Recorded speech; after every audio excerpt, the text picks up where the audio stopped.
The Silent Guardian. The void of space seemed to bend around the massive Arcturus Dominion warship Harbinger as it dropped out of hyperspace at the edge of Earth's solar system. Grand Admiral Vexnar stood on the command bridge, his 4 eyes narrowed as he studied the holographic representation of the blue-green planet displayed before him. Behind him, a dozen high-ranking officers of various species that comprised the Dominion waited in silence. "This is the threat that has central command concerned." Vexnar's voice carried the distinctive metallic undertone of his species. "It looks insignificant." Commander Trell, his second-in-command, stepped forward. The scaled ridges along her neck flattened in what her species considered a gesture of agreement. "Preliminary scans confirm, Admiral. No orbital defense platforms, minimal space presence, and primitive weaponry. Their most advanced technology appears to be basic fusion power and rudimentary interplanetary travel." Vexnar's mandibles clicked in amusement. "And yet intelligence insists this world deserves our immediate attention." The Arcturus Dominion had conquered 17 systems in the last solar cycle alone. Their technological supremacy was unquestioned, their military might unmatched across 3 spiral arms of the galaxy. Earth wasn't even a footnote in galactic affairs, merely another primitive world to be cataloged, exploited, and forgotten. "The humans have no unified global government," Trell continued, displaying additional data on the hologram. "They are divided into nation-states, often in conflict with one another. Conquest should be straightforward." Vexnar circled the hologram, studying Earth from all angles. Something about intelligence's urgency bothered him. "What aren't we seeing, Commander? Why is this particular primitive world worthy of our attention?" Trell consulted her datapad. "According to intelligence, there are anomalies in their development pattern. Their technological progress is inconsistent. They've mastered certain technologies while seemingly ignoring obvious advancements. And there are energy signatures emanating from the planet that don't align with their apparent technological level." "Interesting." Vexnar's secondary eyes blinked in sequence, a sign of curiosity among his kind. "Perhaps they've found ancient technology they don't understand. It wouldn't be the first time primitives stumbled upon the relics of greater civilizations." "There's more," Trell added. "They've detected our presence, yet made no attempt to communicate or prepare defenses. It's as if they're ignoring us completely." This gave Vexnar pause. Fear or diplomacy were the typical responses of lesser species when confronted with the Dominion's might. Indifference was unusual. "Perhaps they don't comprehend the threat," suggested Nalquer, the fleet's tactical officer. "Their sensors may be too primitive to understand what they're seeing." Vexnar wasn't convinced. "Prepare a standard contact package. Let's see how they respond to formal notification of their impending subjugation." Minutes later, the Dominion's message was broadcasting on all frequencies Earth was known to use, in all languages their intelligence had decoded. "People of Earth, this is Grand Admiral Vexnar of the Arcturus Dominion. Your world has been selected for integration into our empire. Surrender your resources, accept our authority, and you will be permitted to exist as a protectorate species.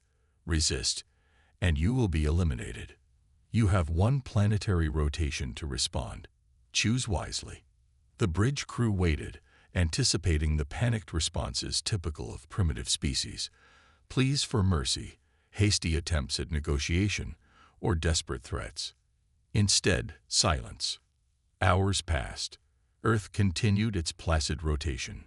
Scattered communications continued between their own satellites and ground stations, but not a single message was directed toward the Dominion fleet. "They're ignoring us," Trell said, disbelief evident in her voice. "Impossible," Vexnar replied, his primary eyes fixed on the viewscreen showing Earth's blue-green surface.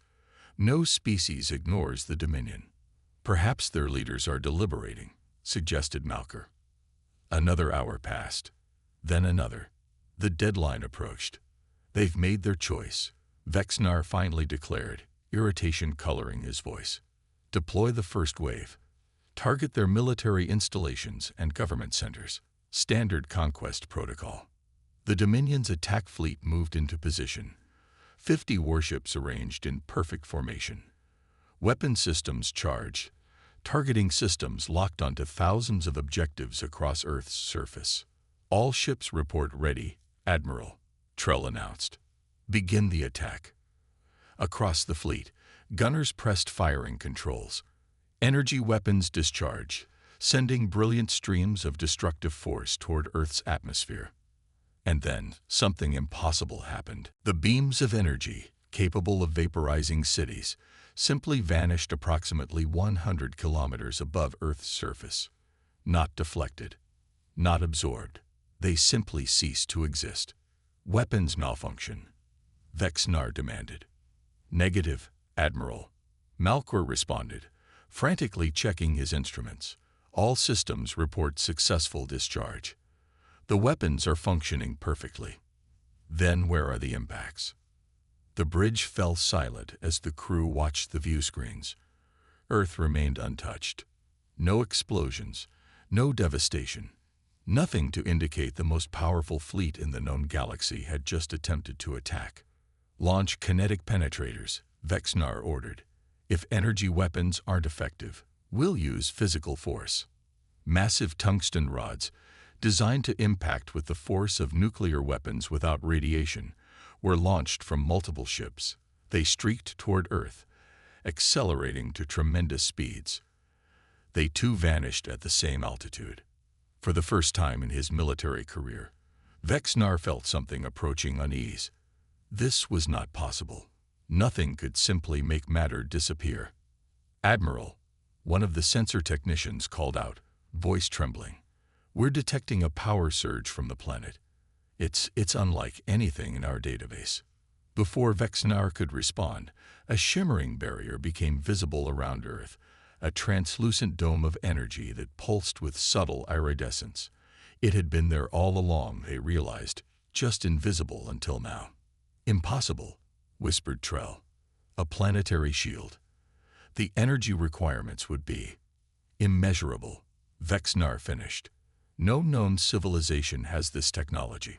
The communications officer suddenly straightened.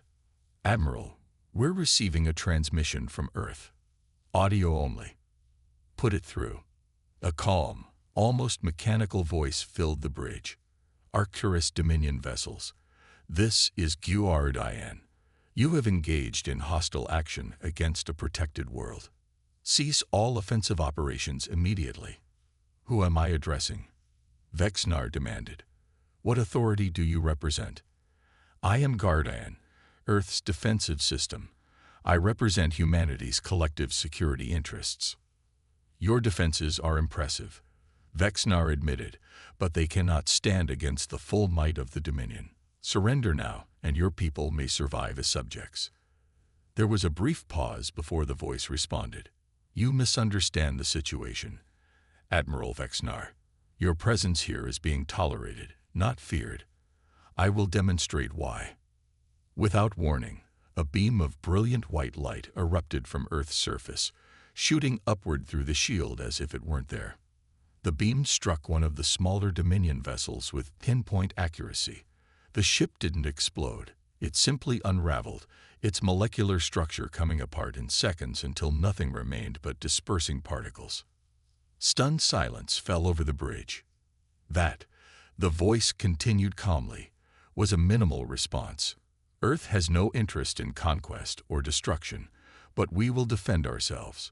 You have 30 minutes to retreat beyond Saturn's orbit. After that, we will consider your continued presence an act of war. The transmission ended. Admiral, Trell said quietly, what that weapon just did to the Relentless. It shouldn't be possible. Vexnar stared at the empty space where a ship carrying 400 crew members had been moments before. Scanned the planet again. I want to know what we're facing. New data flooded the holographic displays as the Dominion sensors penetrated deeper than before, pushing past whatever had been masking Earth's true nature. What they found defied explanation. Beneath Earth's oceans, buried within mountains, hidden under desert sands, massive structures that had been completely invisible to their initial scans. energy readings that surpassed anything in the Dominion's experience. And strangest of all, quantum signatures suggesting technology that manipulated the fundamental forces of reality itself. This isn't a primitive world, Vexnar realized, his voice hollow with shock. It's a fortress. But why hide? Malkor asked. With this level of technology, they could dominate the galaxy. Before anyone could theorize further, another transmission came through. Your time is running out, Admiral Vexnar. The mechanical voice stated. 20 minutes remain. Additionally, we have detected your transmission to your central command requesting reinforcements. Be advised that similar defensive systems are now active around all Dominion fleet staging areas within 50 light-years. Your Empire's attempt to mobilize a larger force has been discouraged. The implications were staggering. Not only did Earth possess technology far beyond the Dominion's understanding, but they had somehow deployed it throughout Dominion space without detection. Admiral, Trell whispered, intelligence reports are coming in from across the Empire. Similar energy signatures have been detected on dozens of worlds we thought were uninhabited or primitive. They're all activating simultaneously. Vexinar's mandibles clicked rapidly, a sign of extreme stress among his kind. This isn't just one world, he realized. It's a network, an entire hidden civilization.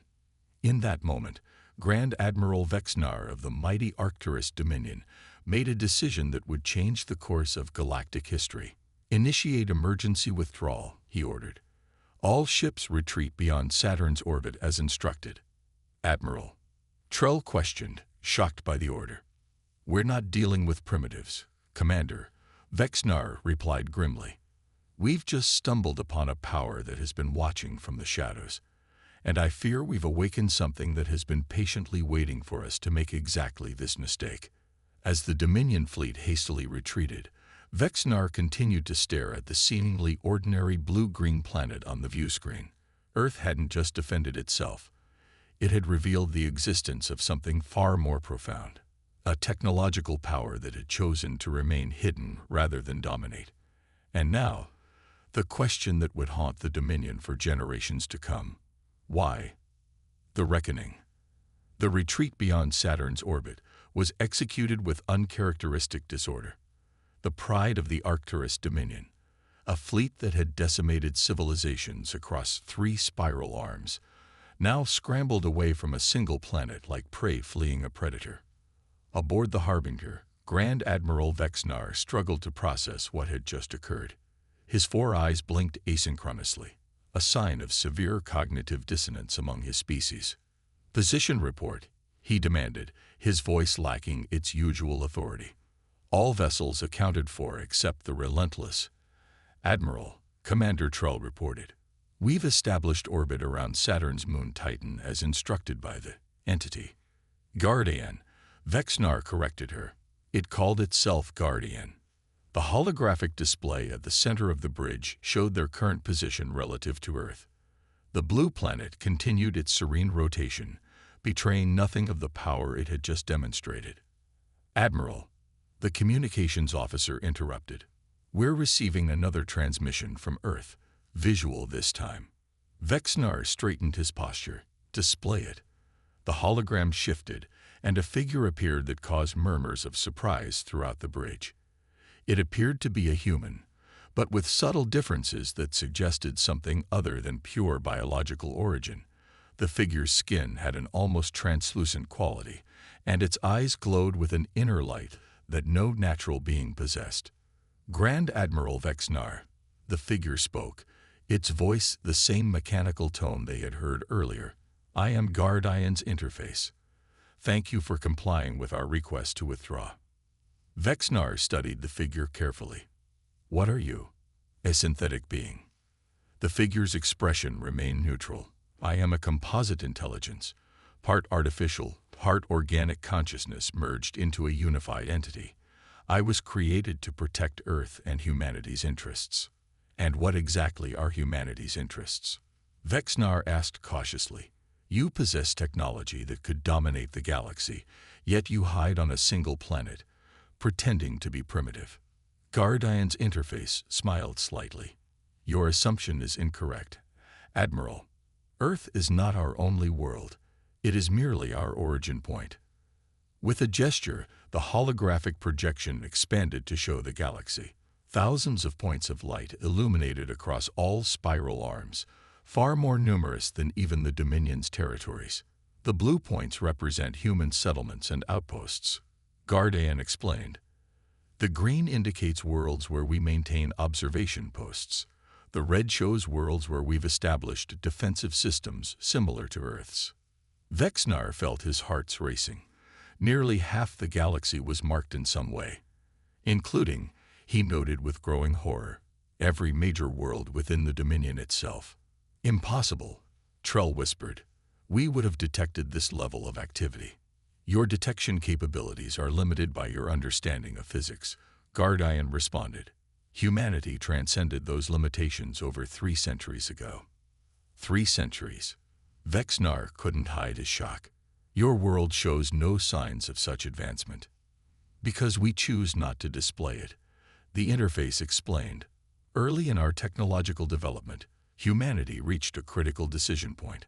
Our philosophers and scientists recognized that visible technological supremacy inevitably leads to conflict.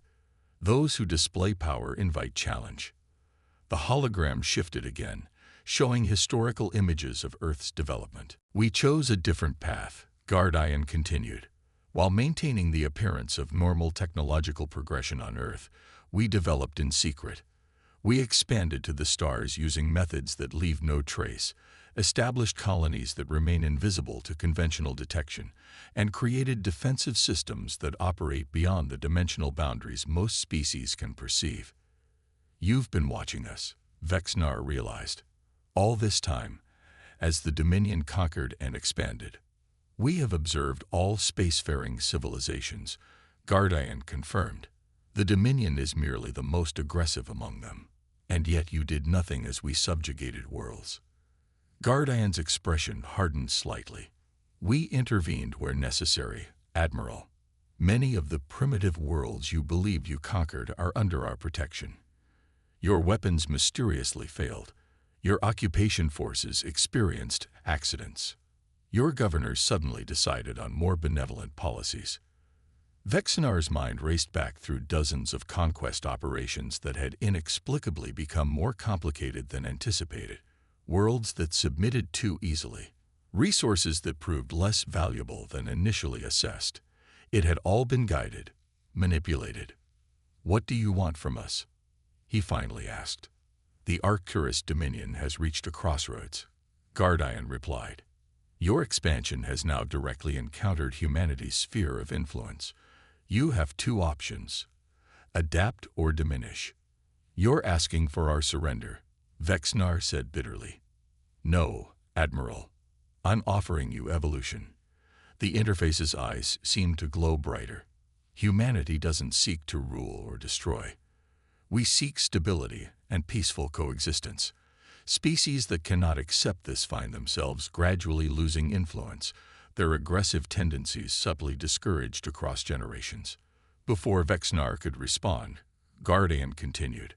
A human representative is prepared to meet with you personally to discuss terms. They will arrive at your position in approximately 3 hours. The Admiral blinked in surprise. You would send one of your kind into the heart of an enemy fleet. For the first time, Guardian's interface displayed something approaching amusement. Admiral, your entire fleet exists because we permit it. Remember that. The transmission ended, leaving the bridge in stunned silence. Orders, Admiral, Trell finally asked. Vexnar stared at the empty space where Guardian's projection had been. Prepare for the arrival of the human representative. Full diplomatic protocols. 3 hours later, sensors detected a small vessel approaching from Earth. It used no conventional propulsion. It simply appeared near Saturn and then moved toward the Harbinger at impossible speed. When it docked, a single human emerged.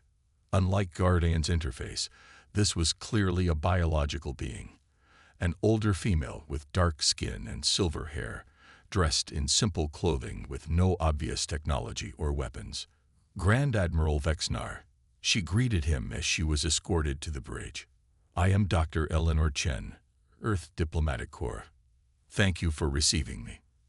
Vexnar noticed how the woman showed no fear despite being surrounded by aliens who, until recently, had intended to conquer her world. You are either extremely brave or extremely confident, Dr. Chen. She smiled. Neither, Admiral. I simply understand the reality of our situation. And what reality is that?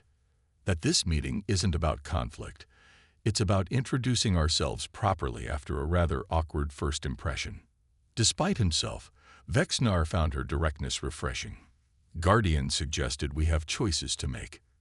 Dr. Chen nodded. Humanity has observed the Dominion for over a century. You're expansionist and often brutal, but not without reason or potential for change. Many within your empire already question your methods of conquest. She was right, though Vexnar would never admit it publicly. Resistance to the Dominion's aggressive expansion had been growing within their own ranks. What exactly are you proposing? He asked. A new relationship, she replied simply. The Dominion retains its current territories, minus those worlds we've already placed under protection. You transition from conquest to cooperation, with humanity's assistance. In exchange, we share certain technologies, nothing that could be weaponized, but advances that would benefit your people. And if we refuse? Dr. Chen's expression remained pleasant, but her eyes hardened slightly. You've seen a fraction of what Guardian can do. We prefer not to demonstrate more.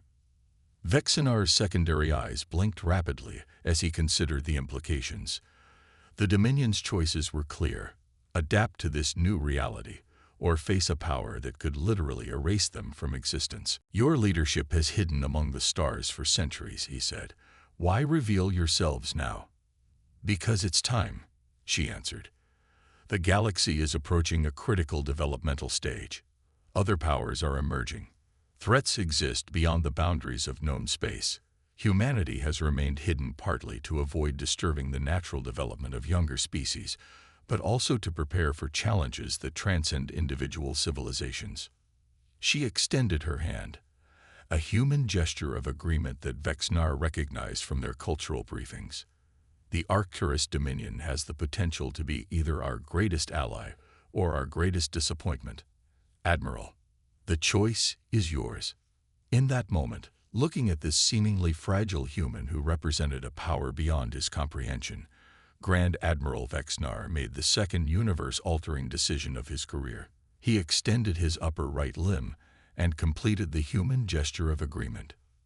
The Dominion will adapt, he declared. Dr. Chen smiled.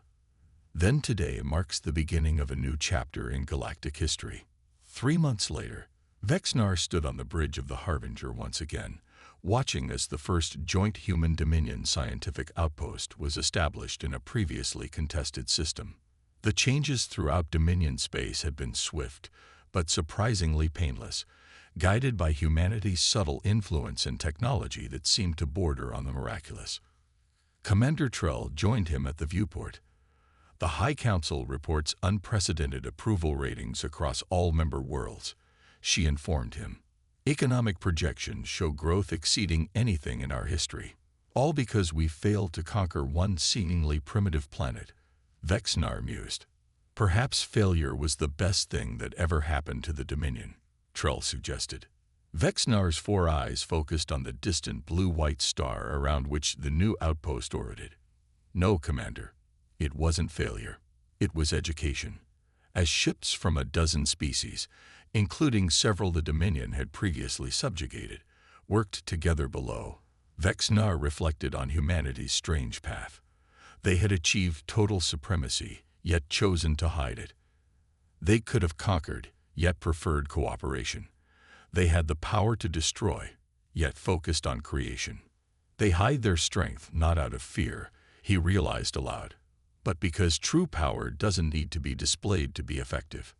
It was a lesson the Dominion would carry forward into a future suddenly filled with possibilities none of them had imagined possible, all because they had encountered a civilization that understood the greatest power lies not in domination, but in restraint.